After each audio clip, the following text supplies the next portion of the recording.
Hello and welcome to the Sustainability Skillset Podcast, a show where we explore careers in sustainability and the skills to help you succeed. I'm glad you're here. If you are passionate about sustainability and hungry to learn, you're in the right place. I'm your host, Louis Damaso, a sustainability consultant and young sustainability professional learning right along with you.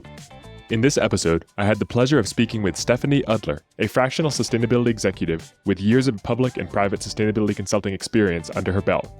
What is a fractional sustainability executive, you might ask? I had the same question. Stephanie and I discussed how fractional sustainability executives jump into a company's leadership team on a part-time basis to help them stand up programs and reach goals without the commitment of hiring a full-time employee. This new type of role is particularly relevant to the sustainability space, as so many small to mid-sized companies need guidance on sustainability, but are not ready to take the dive into hiring a full sustainability department. Stephanie describes how her history and job experiences led her to where she is now, as well as other great networking and sustainability career advice. If you are overwhelmed by where to start with sustainability work, her story will inspire you. I really enjoyed my conversation with Stephanie, and I think you will too. Let's get into it. Good morning, Stephanie. It's great to have you on. Good morning. Great to be here. Could you start by describing what a fractional sustainability executive is and what are some of the benefits of hiring one for a small to mid-sized company? Sure. So fractional executives really bring a unique value proposition to the table, an alternative means to leveraging top executive level sustainability talent. There are more and more small to mid-sized companies, in particular, that are in the supply chain of large corporations that know sustainability is important. They're starting to feel the pressure from those companies that they supply to, but they might not have the resources or the know-how to stand up a sustainability program. So a fractional executive comes in, embedded in their leadership team on a part-time basis, and helps them to stand up or strengthen their sustainability program. And then oftentimes will exit 6 months, 12 months later, and help them transition to either a full-time chief sustainability officer, or if they're not ready for that, help them with continual maintenance. But most important, they'll really have the tools and the framework in place to continue to flourish. And I also want to add that it's not intended to just be a check-the-box compliance exercise when you bring in a fractional executive. It's really about helping the company to see that sustainability is not just an add-on or a cost center, but it's actually a competitive advantage. So it's about embedding sustainability into everything that they do. I'll just quickly add a little bit more about the benefits of a fractional executive. Oftentimes, companies, as I was alluding to, are not quite ready for a full-time chief sustainability officer. And this gives them a great opportunity to bring someone in with a lot of skills, both technical skills and leadership skills, at a lower price point because it's no full-time salary, there are no benefits, and also the vetting time would be less, right? It would take less time to vet and hire someone because it's not a long-term commitment. In addition, another great thing about fractional executives is that they bring a lot of best practices and lessons learned to the table because they're working with multiple clients at one time. Yeah, that sounds like a big advantage of a fractional executive is that they have a perspective across multiple companies and can bring that to the company that they're working with. Exactly. It sounds like it also could be hard for a fractional executive to step in and out of these companies, getting to know the company and understanding the strategy. Could you speak a little bit to the challenge there and how a fractional sustainability executive might handle that? Sure. Well, a fractional executive is really an expert in navigating the organizational structure of these companies and getting to know the diverse set of stakeholders, et cetera. So as long as the fractional executive really takes the time to enter the organization, learn the culture, learn from others who have been doing similar sustainability work, they're usually able to jump right in and hit the ground running. And it seems like one of the big objectives is to stand up a culture of sustainability and set the company on a path to where they could hire their own executive or, embed sustainability into their strategy long term. Exactly. That is the main reason to bring on a fractional executive. How did you find out about this and how did you become interested in this fractional role? Sure. Well, after I left Meta and I was interested in starting my own business and really focusing on driving impact where it mattered to me, I was doing a lot of networking and I met someone who was a fractional executive in the marketing space, a chief marketing officer. And she was telling me about what it meant to be fractional. And a light bulb just went off in my head that this is needed in the sustainability space for so many reasons. So that's when I decided to really pivot and make part of my business focused on this fractional executive work. And the other aspect of your business is independent consulting as well, right? That's correct. So I also serve as an independent consultant for startups, small companies, nonprofits, and mid-sized companies focused on strategy, policy, and stakeholder engagement. Could you describe how you got into this whole space in the first place and your kind of career arc? Sure, I'd be happy to.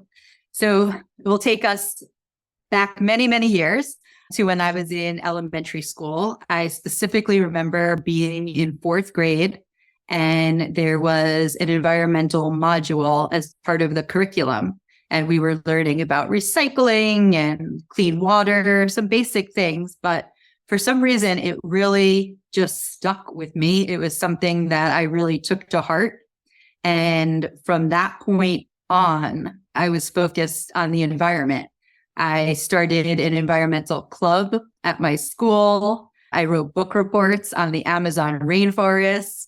I was just all in, and I didn't know that it could become a career, but it's just something that I continue to pursue each step of my life, and it turned into a career.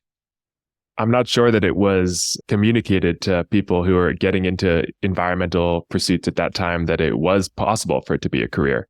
And nowadays, it seems like it's becoming more and more of an option and there's more and more demand. Yes, I agree. I was always interested in policy and I went to undergrad at Colgate University.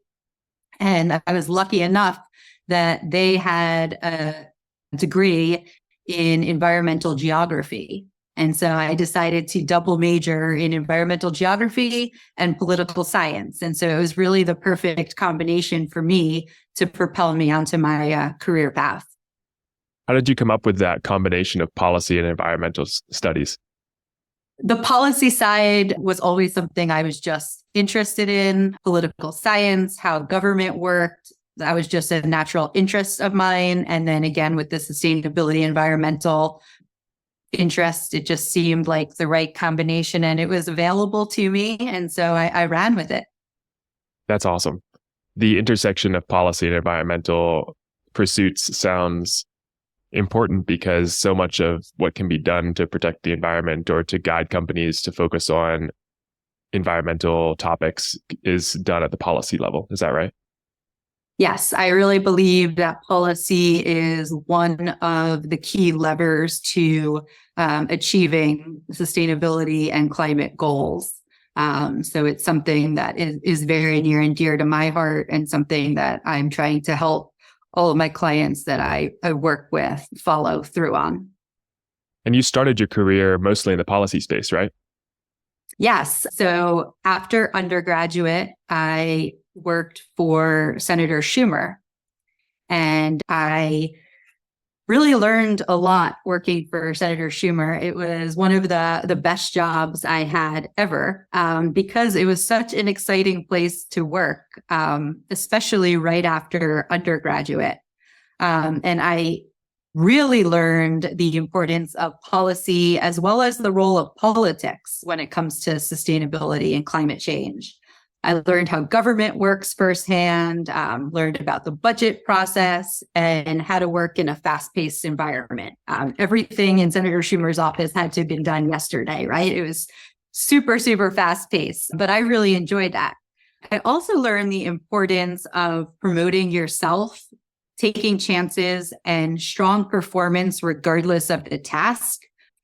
So some advice that I got when I was looking for a job on Capitol Hill was that you can't just go and apply the traditional way through the job boards because they get so many applications. So it was suggested that I go around with my resume in person to any offices that I might have a connection to. So I went to school in New York. I should go visit all the New York members. I grew up in New Jersey. I should go visit all the New Jersey members, etc. So I did that. I wasn't sure. I was a little nervous about doing that, but I did it. I went around and I asked to speak to Senator Schumer's office manager. And there I am with my resume in hand. I give it to him and we have a wonderful conversation.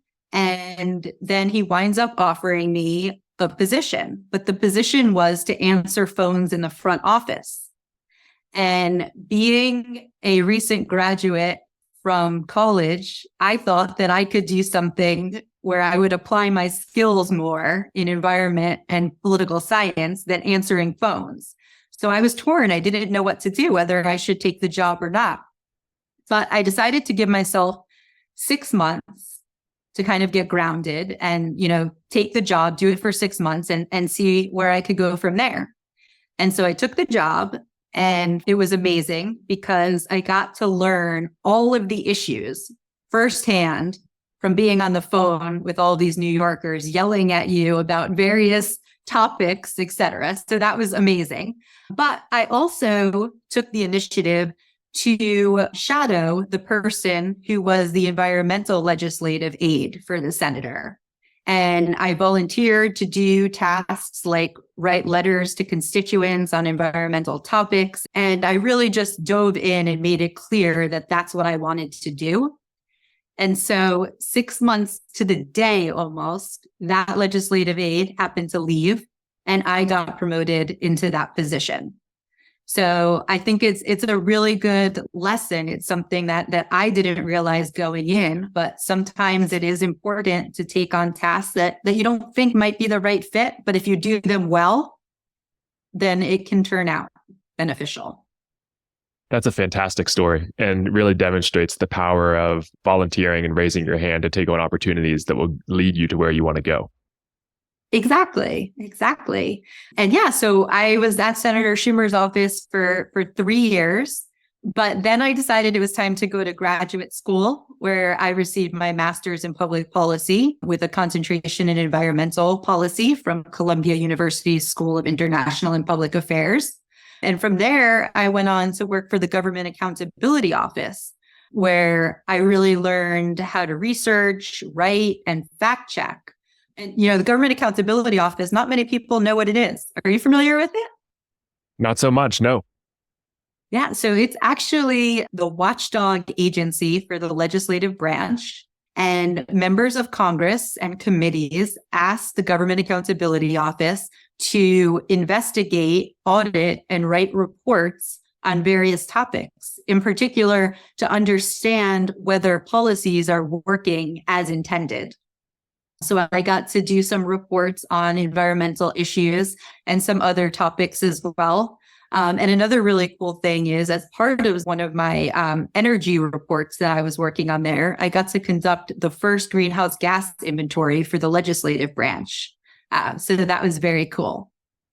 As you were navigating this career trajectory from answering the phones to volunteering for certain environmental initiatives and then reviewing policies, what were some of the things you were tangibly doing each day and some of the skills you were developing? Yeah, so I think that there's a lot of skill sets that are important for the sustainability field. In particular, critical thinking and problem solving is key. Teamwork and collaboration, also very, very important. Data analysis and strong writing and presentation skills.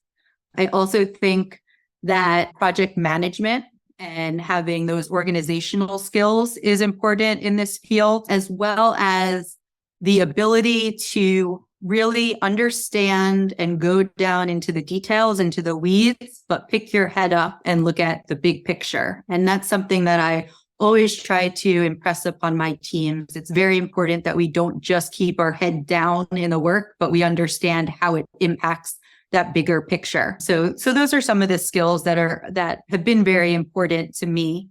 I also think that for people going into this field, in addition to those skill sets, it's beneficial to have a niche that you also focus on, whether that be energy, technology, AI, policy, even data analytics. Each of those areas are very, very big and growing within the sustainability and climate field.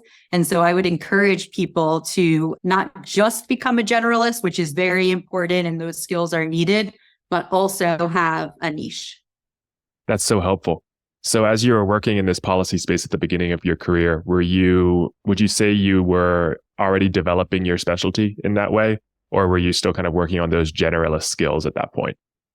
Yeah, I think both. I didn't realize how many tangible skills in the policy field I would gather or learn by working on the Hill. But when I moved from the Hill and GAO to Booz Allen Hamilton, people sought me out for my knowledge of government and the legislative process and the budget process, et cetera.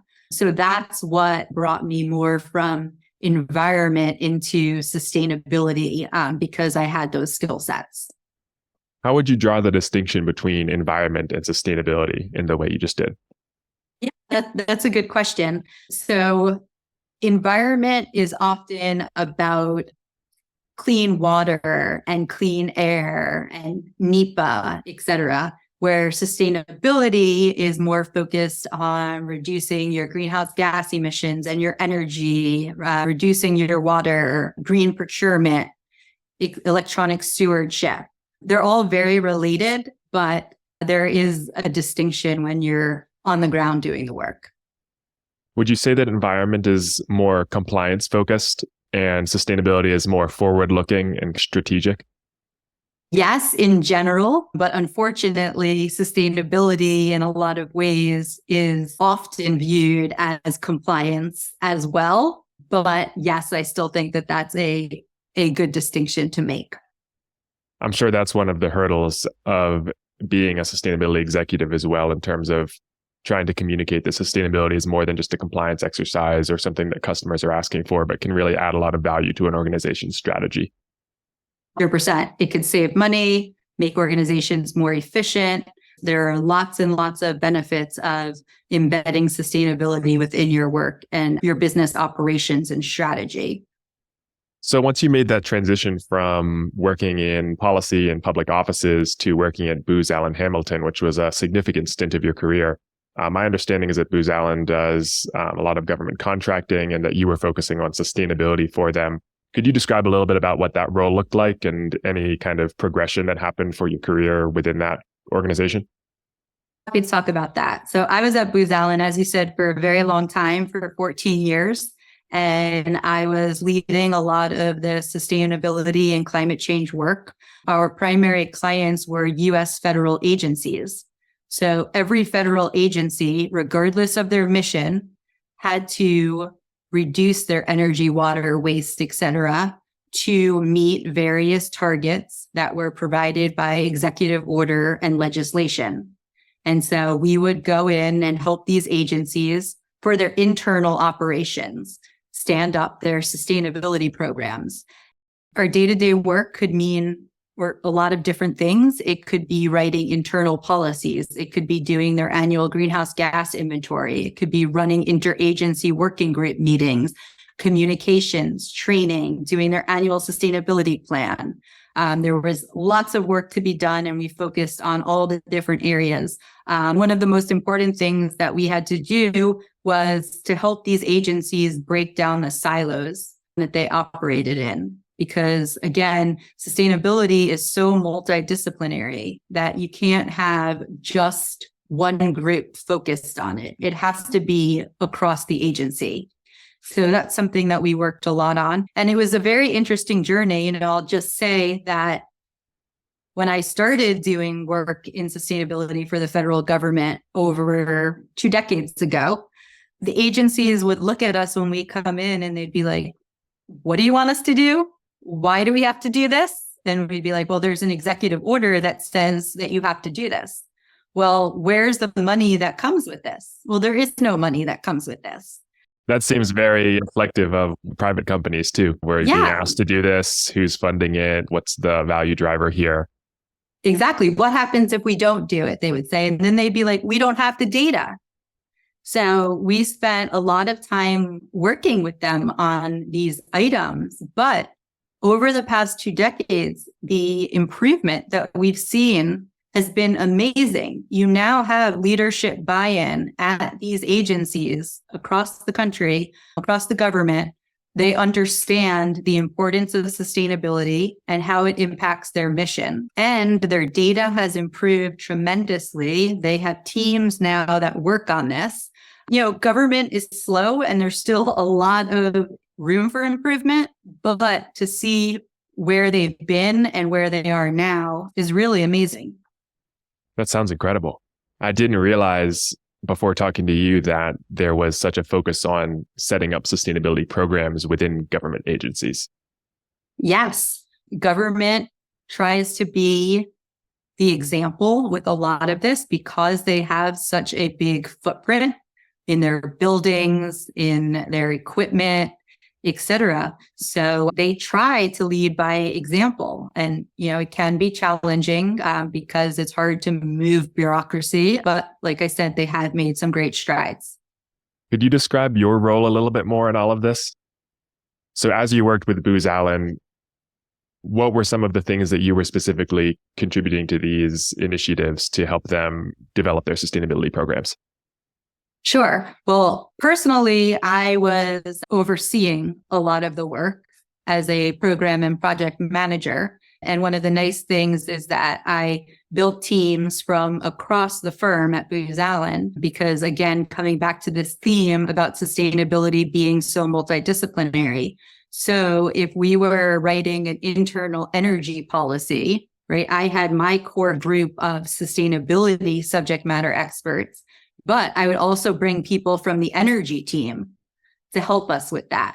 Or if we were developing a training, we had a whole training team at Booz Allen that could work alongside of us to help us develop these e-learning trainings or in-person trainings, hand in hand. And that really made for high quality deliverables. Another example of work that we did was we helped an agency to understand the risks of their assets due to increased hurricane events and storms. So we modeled for them using GIS and NOAA slosh modeling what it would look like under different scenarios for their assets. And so they could see when their assets would be underwater in various scenarios. And then we help them figure out, what actions needed to be taken to prevent that.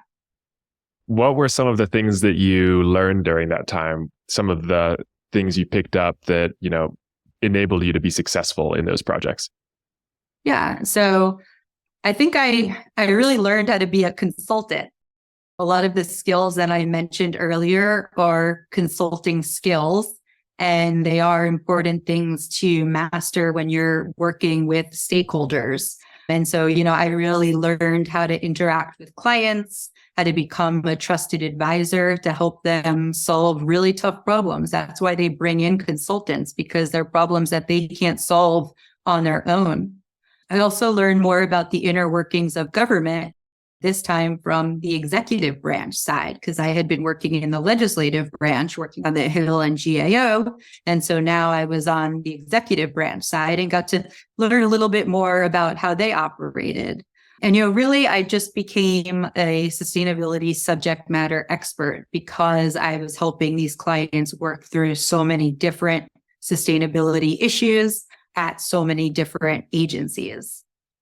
So to summarize some of the things you mentioned earlier, it comes down to a lot of communication and bringing people together with different stakeholders. Data collection and analysis seems like a big part of it to be able to drive those insights that you provide, and really being able to tie it all together and communicate or present actionable steps that a company could take to improve their sustainability is maybe the outcome of what you were working on. You got it. 100% right. I couldn't have said it better myself. So after this experience with Booz Allen, you moved to a advisory role at a high level with Meta, or formerly Facebook, right? That's correct. That's correct. I was very interested in seeing how sustainability worked from the inside of a company and looking at how the private sector worked on sustainability issues. So I decided to move over to Meta, where I was an advisor to the head of sustainability, focused on US federal policy. How did you make that transition?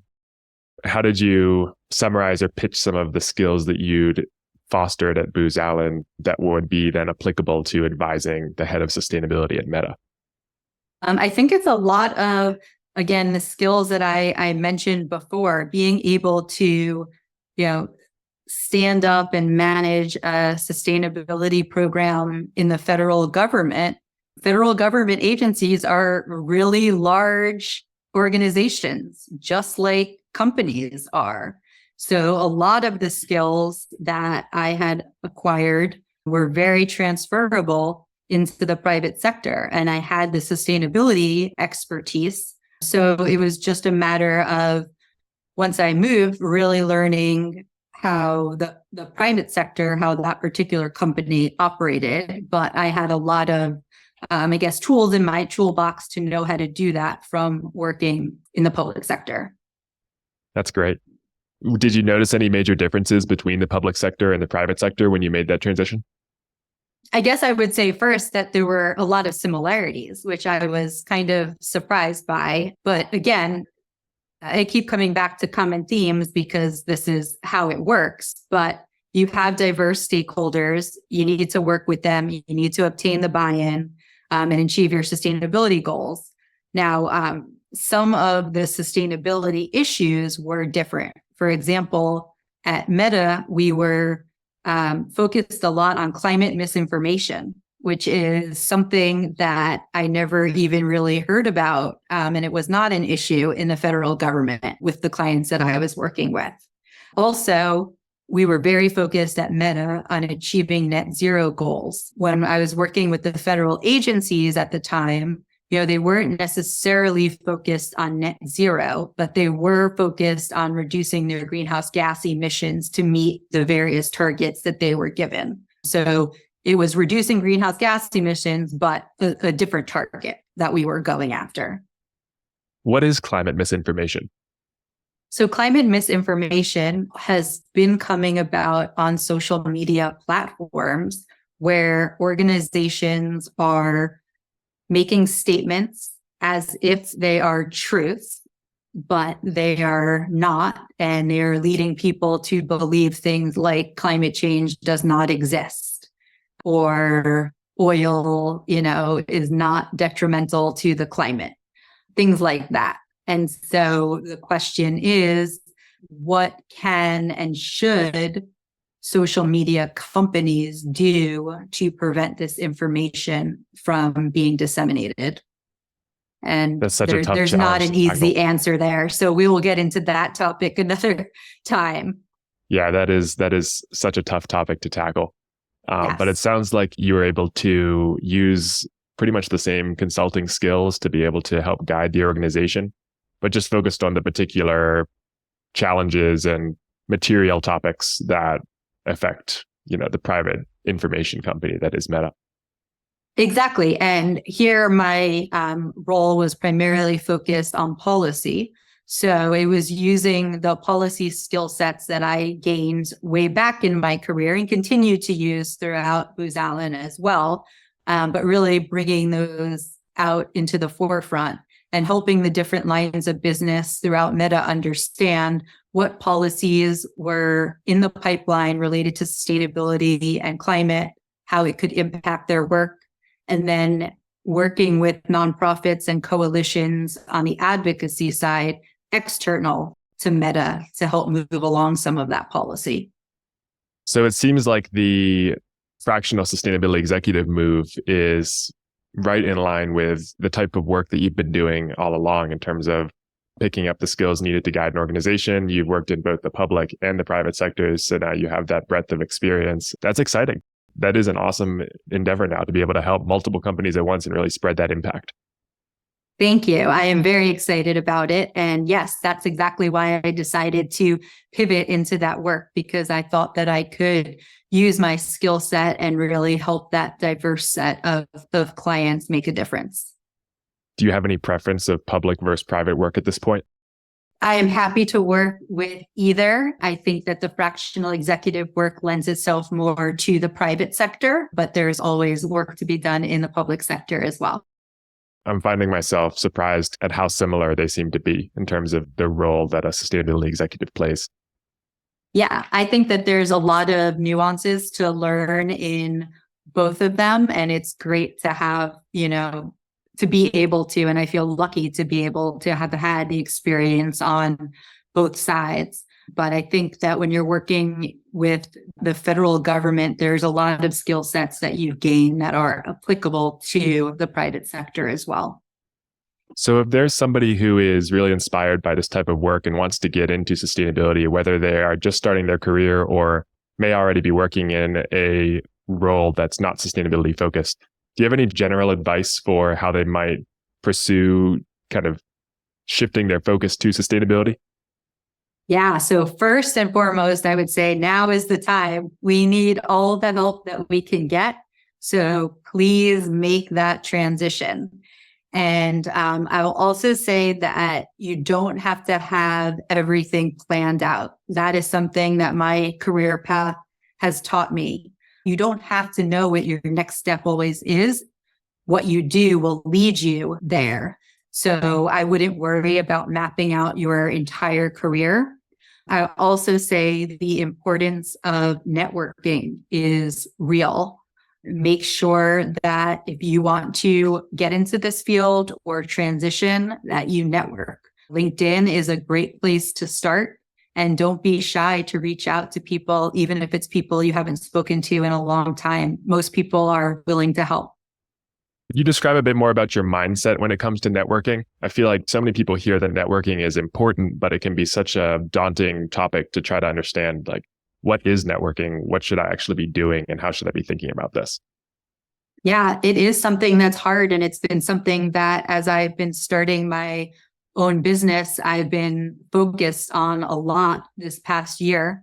I have reached out to a lot of people, as I said, that I hadn't spoken to in a while. And I just set up meetings with them one-on-one and talked about what I've been up to, what I'm looking to do, asking them if they have advice.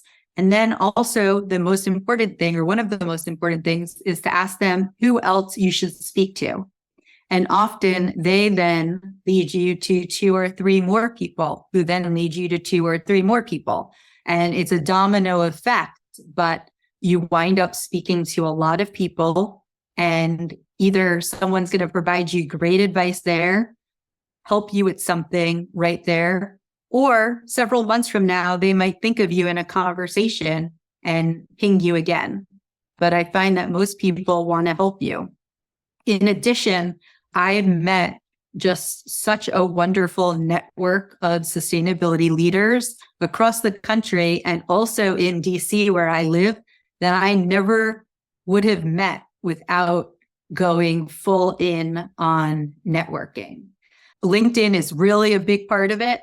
The other thing is I've joined a few networking organizations for senior environmental and sustainability leaders. That has also been amazing. But I guess I would end by just saying people want to help and don't be afraid to ask.